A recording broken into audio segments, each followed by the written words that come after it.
అందరికీ నమస్కారం.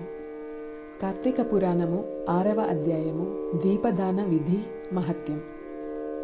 ఓ రాజశ్రేష్ఠుడా, ఏ మానవుడు కార్తీక మాసము నెల రోజులు ఆ పరమేశ్వరుని మరియు శ్రీ మహావిష్ణువును పంచామృత స్నానము చేయించి కస్తూరి కలిపిన మంచి గంధపు నీటితో భక్తిగా పూజించినచో అట్టివానికి అశ్వమేధ యాగము చేసినంత పుణ్యము దక్కును. అటులనే ఏ మానవుడు కార్తీక మాసమంతయు దేవాలయమునందు దీపారాధన చేయునో వానికి కైవల్యము ప్రాప్తించును. దీపదానం చేయుట ఎటులైనా పైడిపత్తి తానే స్వయంగా తీసి శుభ్రపరిచి వత్తులు చేయవలెను. వరిపిండితో గాని గోధుమ పిండితో గాని ప్రమిదవలి చేసి వత్తులు వేసి ఆవు నెయ్యి వేసి దీపము వెలిగించి ఆ ప్రమిదను బ్రాహ్మణునకు దానమియవలెను. శక్తి కొలది దక్షిణ కూడా ఇవ్వవలెను.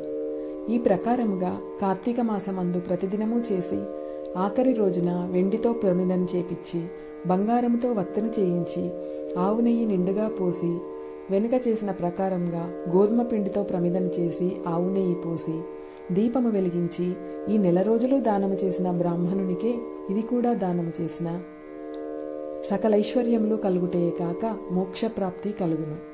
దీపదానం చేయువారు ఇట్లు వచింపవలెను. సర్వజ్ఞానప్రదం దివ్యం సర్వసంపత్సుకవహం దీపదానం ప్రదాస్యామి శాంతిరస్య సదా మమ అని స్తోత్రం చేసి దీపదానము చేయవలెను. దీని అర్థం ఏమనగా, అన్ని విధములా జ్ఞానం కలుగజేయునదియు సకల సంపదలు ఇచ్చినదియగు ఈ దీపదానము చేయుచున్నాను, నాకు శాంతి కలుగుగాక అని అర్థము. ఈ విధముగా దీపదానం చేసిన తర్వాత బ్రాహ్మణ సమారాధన చేయవలెను. శక్తి లేని ఎడల 10 మంది బ్రాహ్మణులకైనను భోజనమిడి దక్షిణ తాంబూలములను ఇవ్వవలెను. ఈ విధంగా పురుషులు గాని స్త్రీలు గాని ఏ ఒక్కరు చేసినను సిరి సంపదలు, విద్యాభివృద్ధి, ఆయుర్వృద్ధి కలిగి సుఖింతురు. దీని గురించి ఒక ఇతిహాసం కూడా కలదు. దానిని వివరించదను, ఆలకింపుమని వశిష్ఠుడు జనకునితో ఇట్లు చెప్పసాగాను. లుబ్ధవి తంతువు స్వర్గమునకేగుట. పూర్వకాలమున ద్రవిడ దేశమునందు ఒక గ్రామమున ఒక స్త్రీ కలదు. ఆమెకు పెళ్లి అయిన కొద్ది కాలమునకే భర్త చనిపోయాను. సంతానము గాని ఆఖరికి బంధువులు గాని లేరు.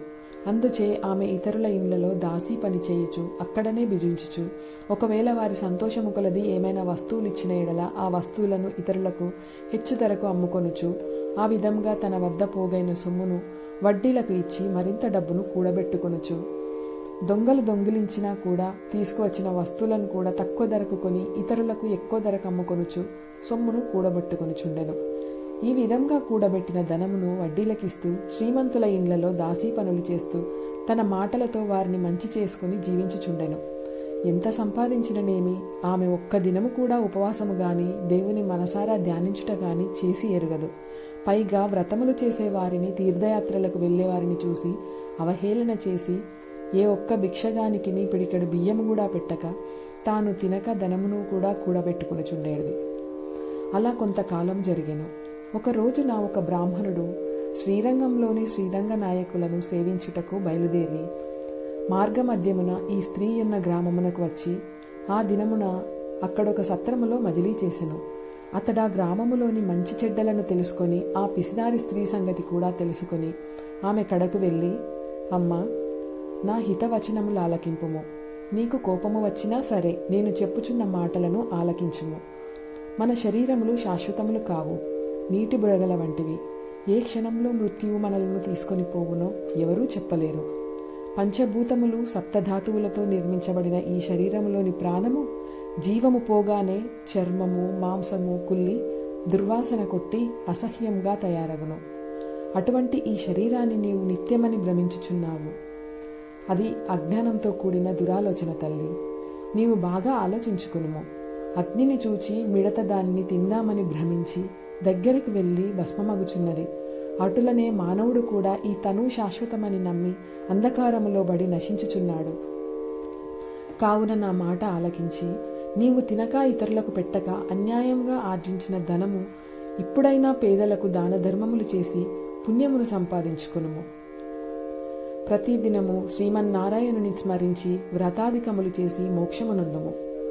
నీ పాప పరిహారార్థముగా వచ్చే కార్తీక మాసమంతయు ప్రాతకాలమున నదీ స్నానమాచరించి దానధర్మములు చేసి బ్రాహ్మణులకు భోజనము పెట్టినచో వచ్చే జన్మలో నీవు పుణ్యవతివై సకల సౌభాగ్యములు పొందగలవని ఉపదేశమిచ్చెను. ఆ వితంతువురాలు బ్రాహ్మణుడు చెప్పిన మాటలకు తన్మయురాలై మనస్సు మార్చుకొని నాటి నుండి దానధర్మములు చేయుచు కార్తీక మాస వ్రతమాచరించుటయే జన్మరాహిత్యమైన మోక్షము నొందెను. కావున కార్తీక మాస వ్రతంలో అంత మహత్యమున్నది.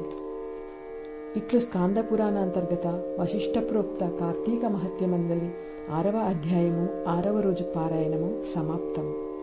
మా ఈ శ్రీ వాగేశ్వరి భక్తి ఛానల్ ద్వారా కార్తీక మాస విశిష్టతను, పురాణాలను, ఈ కథలను అన్నిటినీ మీ ముందుకు రోజు తెచ్చే ప్రయత్నం చేస్తున్నాము. మా ఈ చిన్ని ప్రయత్నాన్ని సపోర్ట్ చేసి మీ బ్లెస్సింగ్స్ ఎప్పుడు మాతో ఉండేలా ఆశీర్వదిస్తారని మనస్ఫూర్తిగా కోరుకుంటున్నాము. Thank you everyone.